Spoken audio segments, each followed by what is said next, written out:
Është përndar ujë tani, ja, po shpërndahen protestuesit ose të paktën po largohen nga vatra e ujit që është aty. Janë shtuar gjithashtu forcat e policisë, sikurse edhe automjetet e policisë që shikoni. Po, Osman. Nuk ka vetëm ujë, por edhe gaz lotësielës. Spraj lotësielës, Okay. edhe spraj lotësielës të hedhur nga punojësit e policisë në momentin e përplasjes. Është hedhur gaz lotësielës tashmë, është hedhur gaz lotësielës nga Ti e ke maskën apo jo, Osman? Policia protestuesit. Po, e kam maskën dhe nga jo po flas tashmë. Dakor, bëj kujdes, po. Pra është ajo çfarë është duke ndodhur tani, ka hedhje të gazit lotësielës, ndërkohë që protestuesit ja kthejnë përsëri mbrapsht policisë, ndërkohë që do të duhet të largohen me gjithësi. Po, merr kontën dhe Osman lutem, dakor, ndërkohë që edhe ujë. Shikon, në çdo situatë që është me rrezik të lutem largohu, unë vjoj që ndrojnë transmetim drejt për drejt dhe kërkoj linjën me të qenë i mundur. Është kjo situata të nderuar shikues, spraj lotësielës është shpërndar, po kështu edhe ujë. Janë sprapsur. Po? Protestuesit janë sprapsur në këtë momente, ndërkohë që vijon hedhja e gazit lotësielës dhe ujit me presion të policisë së shtetit.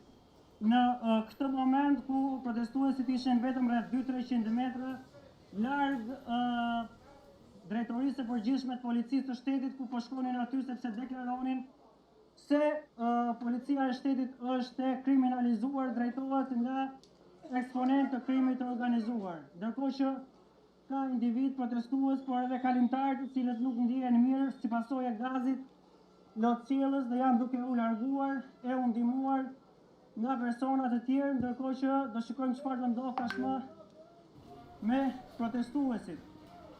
Po, do të shohim se çfarë të qëndrojnë në një lartësi të caktuar.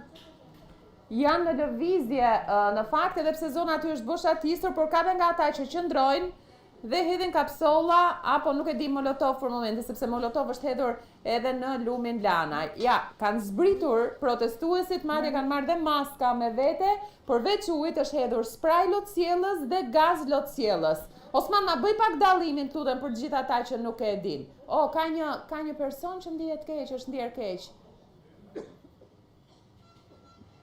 Me sa duket nga... Atëre, si pasojë e gazit lotësielës do na duhet largohemi sepse... Po, Osman, një moment se ka një situatë, është dikush që i ka rënë të fikët, nuk e di sa larg ndodhesh ti dhe a e shikon, po është pjesa që është poshtë lanës, le të themi.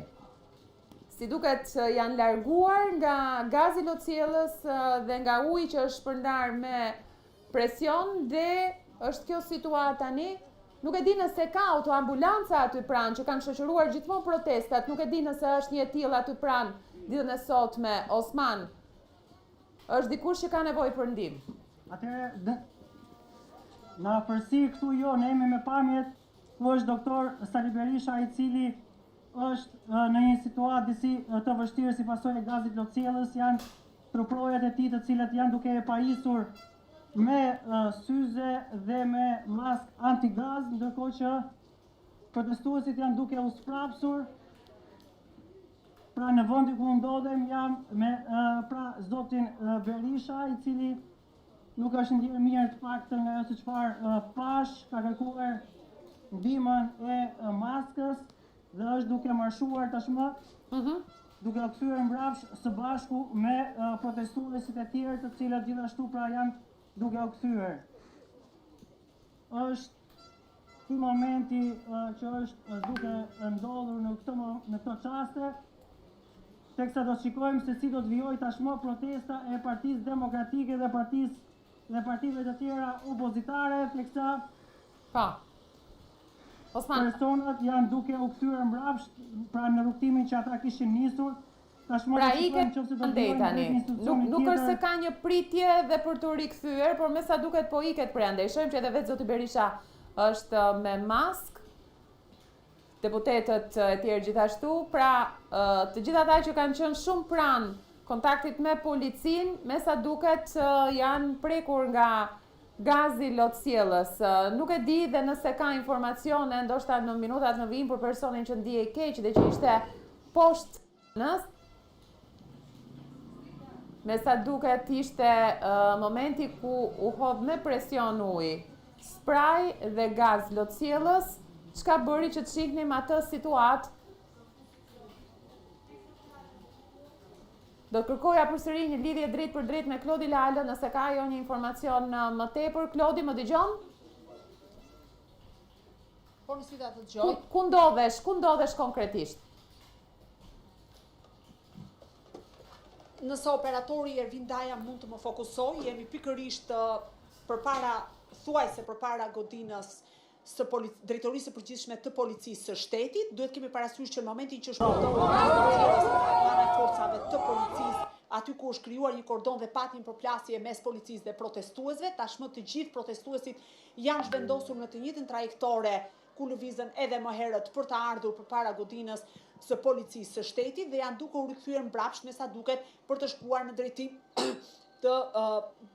drejtim të kryeministrisë. Duhet kemi parasysh që në fakt policia nuk ka qenë, ose më saktë nuk ka patur një informacion sa i përket ecurisë së protestës apo skenarit që do të ndiqej në protestën e ditës së sotme, sepse ndryshe nga herët e tjera, protesta është lajmëruar si një marshim protest dhe që do të kishte zhvendosje të protestuesve nga njëri institucion tek tjetri dhe pasi u ndaluan përpara godinës së kryeministrisë, është bërë edhe zhvendosja në drejtim të drejtorisë së përgjithshme të policisë së shtetit për shkak të akuzave të forta që opozita shqiptare ka artikuluar në drejtim të kryepolicit Ilir Proda, të cilin e konsideron si një personazh të lidhur. Nuk e di, e ke maskën?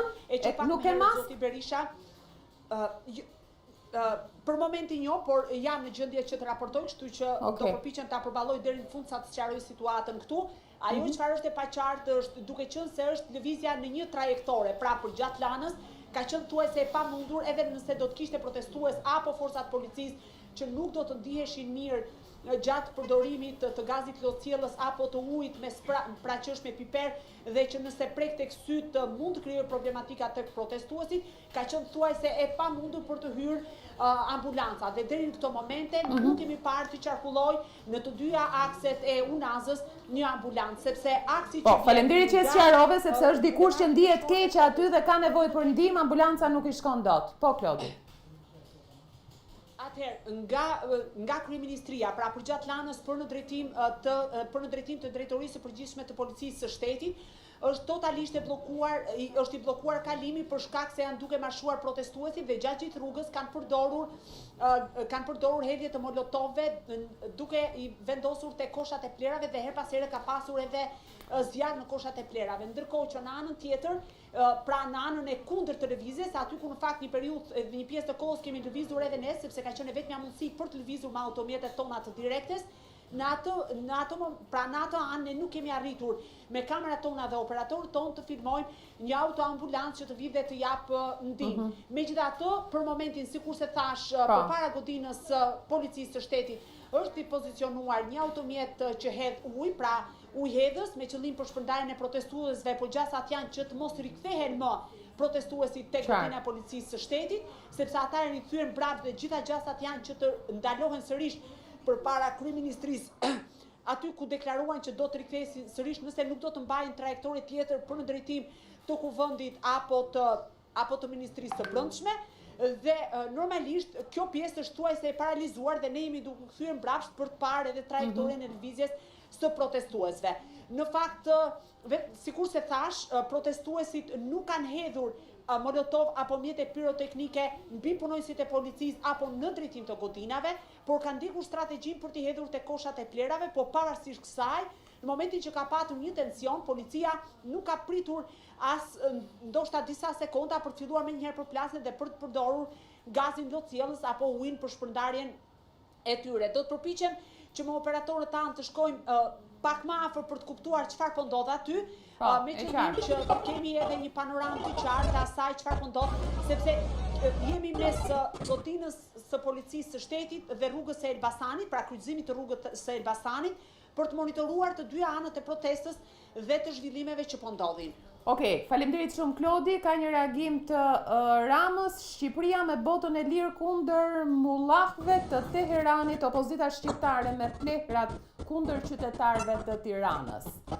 Është reagimi i kryeministrit ky që vjen për këtë protest nderuar shikues, teksa ndiqet edhe rrugtimi protestuesve tani. Klodi Lala përmendi pak më parë se mund të ketë një zhvendosje përsëri tek bulevardi Dëshmorët e Kombit, pra përpara kryeministrisë, por nga ana tjetër mund të ketë edhe një skenar tjetër që të shkojë diku tjetër, ndoshta edhe Kuvendi. Pritet për të parë me Renaldo Salianin, dua të komunikoj tani që të marr informacione të tjera. Renaldo, më dëgjon? Po nisita të dëgjoj. Jemi duke ndjekur turmën e protestuesve që është kthyer sërish në unazën e Tiranës në drejtim të bulevardit Dëshmorët e Kombit. Ndërkohë që qytetarët po qëndrojnë tani në kryqëzimin e Ali Demit për të pritur ndoshta një urdhër apo një direktiv nga zyrtarët e Partisë Demokratike se çfarë do të ndodhë me këtë protestë, se cili do të jetë vijimi i protestës dhe ku do të drejtohen më pas. Përpara drejtorisë së policisë, qytetarët janë larguar në të njëjtin drejtim që kanë ardhur. Disa prej tyre kanë qëndruar për disa momente duke u përplasur me policin, pjesa tjetër është larguar. Në këto momente janë të pozicionuar të gjithë në unazën e Tiranës, në zonën që njihet si Alidemi, në urën e Alidemit, në të dy krahët e unazës, por mbetet për të parë se cili do të jetë drejtimi që ato do të marrin, do të kthehen pas në drejtim të kryeministrisë aty nga erdhën, apo do të marrin drejtimin tjetër për të shkuar drejt parlamentit, siç e kemi parë edhe në protestat e kaluara. Të gjithë qytetarët janë duke ndjekur zotin Berisha dhe drejtuesit e Partisë Demokratike, të cilët janë në mes të protestuesve dhe janë larguar gjithashtu, ndërsa në drejtorinë e policisë, përpara drejtorisë policisë vjen të qëndrojnë ende efektiv të policisë, por me sa duket protestuesit nuk do të rikthehen më përpara drejtorisë përgjithshme të policisë së shtetit, pasi shumica prej tyre janë duke u drejtuar sërish për në bulevardin Dëshmorët e Kombit. Ende mbetet e paqartë, askush nuk e di se cili do të jetë destinacioni i radhës apo institucioni i radhës ku do të protestohet, nëse do të rikthehen sërish përpara kryeministrisë, do të shkojnë tek Ministria e Brendshme, Ministria e Infrastrukturës, selia e Partisë Socialiste që ne kemi parë që ishin marrë masa të shtuara nga policia e shtetit, apo do të shkojnë përpara parlamentit, aty ku i kemi parë të protestojnë edhe më herët përfaqësuesit e Partisë Demokratike dhe protestuesit.